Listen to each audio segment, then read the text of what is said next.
Going back to Gary, how did that interview happen? Did you reach out to him?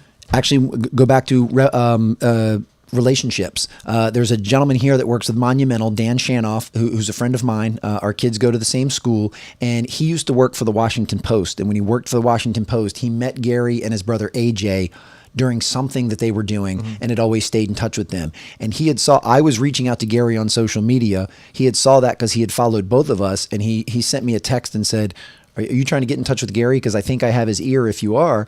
I said, "Absolutely." Dan sent him an email that just said, "I've got this guy that would like to interview you." And Gary was phenomenal about it. He put me in touch with his assistant, and 3 months later, I was in his office in New York, and we were recording a podcast. What did you learn from that interview? He can be very game-changing.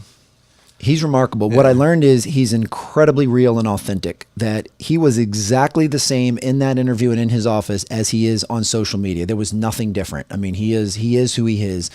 He's extremely present. I mean, we only had 30 minutes, which I respected. I mean, he's got a full plate, but that 30 minutes, he never looked at his watch once. He made great eye contact. He was dialed in.